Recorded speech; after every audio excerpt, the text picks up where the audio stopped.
मेरे भी 2 बच्चे हैं, पर लेकिन वो बच्चे को देख के मेरे को उसको बस वाले को रुका रहा था, रुक भी नहीं रहा था बच्चा बस वाला. किंवा त्यांच्या बसेसचे पत्रे बाहेर निघाले असतील किंवा काही तुटफुट असेल याच्याकडे लक्ष देणं गरजेचं आहे. ते गोवाडे ग्रामपंचायत नेटाली हे सरपंच होत्या आणि चांगली होतकरू सरपंच होती.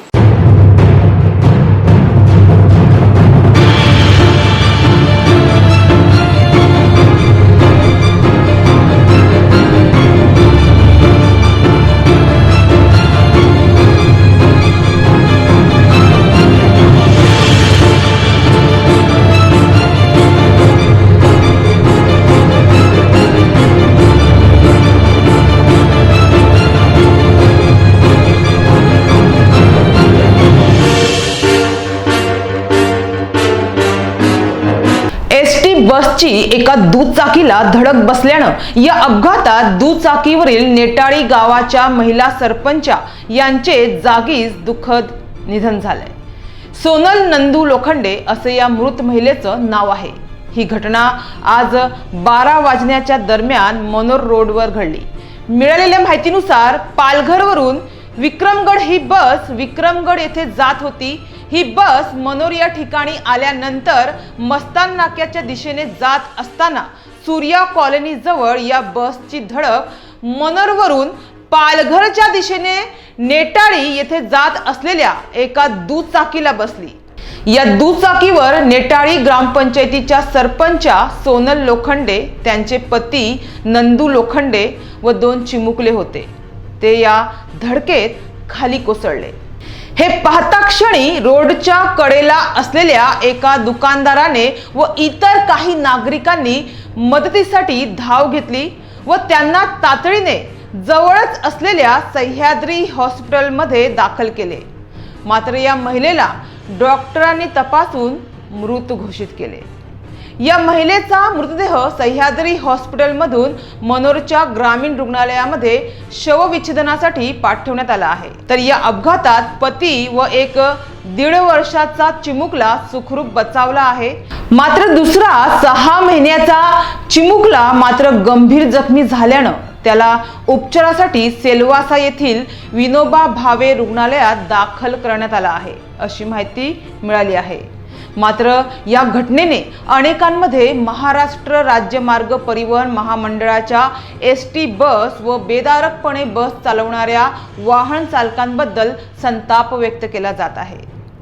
घटनास्थळी उपस्थित लोकांकडून असं कळतंय की बसचा तुटलेला जो पत्रा होता तो पत्रा या सरपंच महिलेच्या डोक्याला व चेहऱ्यावर लागला आणि गंभीर दुखापत होऊन दुचाकीवरील या सरपंच महिलेचा दुर्दैवी मृत्यू झाला. या ठिकाणी महाराष्ट्र इलेक्ट्रॉनिक्सचं दुकान आहे आणि बरोबर त्याच्या समोर ह्या ठिकाणी इथे बघा रक्ताचे डाग सुद्धा सांडलेले आहे. इथे हा अपघात घडलाय. या ठिकाणी तुम्ही पाहू शकतात ही ती जागा आहे जे आहे ते निशाण दिसतंय बघा. मला असं वाटतं हेच त्यांच्या बाईकची धडक जी आहे ते बसलेली आणि हा जो पत्रा निघाला हाच आहे असं वाटतंय. आता प्रत्यक्षदर्शनी तर सांगितलेलं आहे बसवाल्यांची चुकी आहे असं सांगितलेलं आहे. तरी सुद्धा पोलीस ह्याबद्दल कोणती कारवाई पोलिसांनी केलेली आहे आणि पोलीस स्टेशनमध्ये कोणता गुन्हा नोंदवलेला आहे ते आपण आता पोलीस स्टेशनकडून जाणून घेणार आहे. पोलीस स्टेशनला ही बस उभी आहे. ह्या बसचा नंबर आहे MH20BL0816. ही बस सगळे सांगवते पालघरवरून ती जात होती, विक्रमगडकडे जात होती. इथे तुम्ही बघूया पाटीमध्ये काय लिहिलंय. पाटीवरती लिहिलं असेल कदाचित. ह्या बसला पाटी तर नाहीये पण विक्रमगड असं लिहिलेलं आहे. पालघर डेपोची ही बस आहे आणि विक्रमगड ह्या बसवर लिहिलेलं आहे. आणि जो पत्रा त्या ठिकाणी मी तुम्हाला दाखवलाय त्या पत्रामुळेच त्या महिलेचा मृत्यू झालाय. अक्षरशः खूपच दुःखद निधन झालंय त्या महिलेचं. क्या नाम है आपका? मेरा नाम आयास खान. इसी आपके दुकान के सामने यहाँ एक्सीडेंट हुआ? यहीं पे मेरे दुकान के सामने इधर ही हुआ. मतलब किसकी गलती है ऐसा आपको लग रहा है? अभी ज़्यादातर जो मैंने ध्यान दिया, जब मेरा ध्यान गया तो बस का पीछे का टायर बच्चे के सर को थोड़ा सा लगा और बच्चा वहीं पे थोड़ा मतलब ये हो गया. तो मैं भागते गया और पहले बच्चे को ही उठाया. मेरे माँ पे तो ध्यान भी नहीं था. बच्चे के मेरे भी 2 बच्चे हैं, पर लेकिन वो बच्चे को देख के मेरे को उसको बस वाले को रुका रहा था, रोक भी नहीं रहा था बच्चा, बस वाला नहीं रुक रहा था। नहीं रुक रहा था। कितना उसके पीछे लोग भागे। मैं तो बच्चे को लेके फिर दवाखाने में गया, उधर भी ट्रीटमेंट करने में थोड़ा सा सबको ये करा, तब सब लोग आए करे, फिर बाद में फिर लेडीज को भी लेके गए। ये लोग क्या बस बाइक पे खड़े थे कि जा रहे थे? नहीं, ये लोग जा रहे थे उधर। बाद में पूछे हम लोग ने तो वो लोग आधार कार्ड के काम से आए थे। तो आधार कार्ड का काम करके वो लोग घर पे ही जा रहे थे। जा रहे थे और पीछे से बस आई। बस यहाँ से नहीं, बस वहाँ से आई। हाँ, वो साइड थे वो लोग। हाँ, थोड़ा वो लोग मतलब वो जो बीच का रास्ता है ना, थोड़ा वो लोग नजदीक ही थे। बस का थोड़ा आगे का फटका जैसा लगा और वो लोग गिर गए और लेडीज को बस का पतरा वगैरह लग के चेहरा फट गया उसका, और बच्चा थोड़ा थोड़ा बच गया। मेरे को तो बच्चे को देख के काय बोलणार? तुम्ही काय पाहिलं आहे की कसा अपघात झाला आणि काय बोलणार? आम्ही प्रत्यक्षदर्शी बघितलं नाही, पण परिवहन मंडळाने ज्या हा निष्पाप एक त्यांचा एक जो नेटाई गोवाडे ग्रामपंचायत सरपंच आणि त्यांचा पूर्ण परिवार ज्या बाईकवर होता, त्यांचा एका आणि छोटा मुलं, एक 6 महिन्याचं छोटं बच्चू होतं, त्यांनाही इजा झालेली आहे. पण परिवहन मंडळाने त्यांच्या म्हणणं आहे का एकदमच जी बाईक उभी असताना, म्हणजे बाईकवर उभे असताना हा ॲक्सिडेंट घडलेला आहे आणि आता त्या निष्पाप महिलेचा जीव गेला. म्हणून परिवहन मंडळाला आव्हान करतो की त्यांनी ह्या गोष्टीसाठी किंवा त्यांच्या बसेसचे पत्रे बाहेर निघाले असतील किंवा काही तुटफूट असेल याच्याकडे लक्ष देणं गरजेचं आहे. पाहिलंय का अपघात ह्याच्यापैकी कोणतरी? कोणी नाही पाहिलं? तुम्ही पाहिलंय? ओळखतात त्या महिलेला? हो, तर गोवाडे ग्रामपंचायत नेटाली हे सरपंच होत्या आणि चांगली होतकरू सरपंच होती.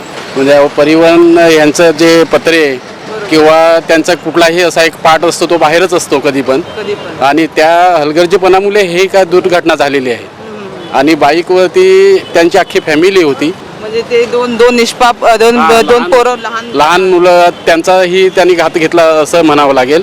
आणि आमचं आव्हान असं आहे की परिवहन वाहन आहे त्यांनी योग्य वेळी त्यांचं ते पत्रे असतील, कुठलाही त्यांचा बाहेर निघालेला पार्ट्स असेल ते त्यांनी त्या व्यवस्थित दुरुस्त करावी. परिवहन मंडळाचे जे ड्रायव्हर आहे ते बस पण अशी कशी तरी चालवतात असं पाहिलं जातं. हां, ते नेहमी असं एकतर ते बस स्टॉपला थांबत नाही, एखादा कुठला गरजू असतो तर हात दिला तर थांबत नाही, असंही त्यांचं असतं. आणि त्यांचा बराचसा असा भाग असतो का ते नादुरुस्त असतं, ते दुरुस्त करत नाही वेळच्या वेळी. ह्या सरपंच महिला यांचं नाव? सोनल नंदू लोखंडे असं सरपंच. हां, पूर्णपणे ह्या ठिकाणी जे टार्गेट आहे ते परिवहन मंडळाची जी बस आहे तिला केलं जात आहे, कारण की तिच्या ज्या फटक्या आणि तुटक्या ज्या पत्रा होता त्याच्यामुळे ह्या महिलाचा जीव गेलेला आहे असं येथील जे प्रत्यक्षदर्शी आहे, ज्यांनी हे बघितलेलं आहे त्यांचं असंच म्हणणं आहे. त्यामुळे त्यांनी अनेकांनी ह्या ठिकाणी परिवहन मंडळाला टार्गेट केलं आहे आणि त्यांना आव्हान सुद्धा केलेलं आहे. कॅमेरामॅन नकीब मुकादमसह मी मयुरी वर्मा, विकास समाचार. तर या घटनेचे CCTV फुटेज देखील समोर आले आहेत. तर एकीकडे मनोर पोलीस ठाण्यात या अपघाताबाबत गुन्हा दाखल करण्याची प्रक्रिया सुरू आहे.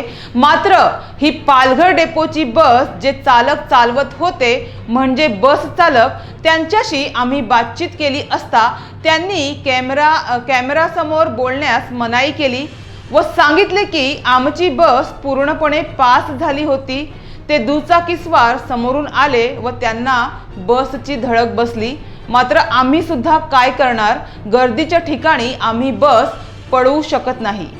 मनोरच्या आजूबाजूला वाहने सुद्धा उभी असतात, त्यामुळे मला बस पळवता आली नाही. आम्हाला या घटनेचं दुःख आहे, अशी प्रतिक्रिया बस चालक बळीराम पाडवी यांनी दिली आहे.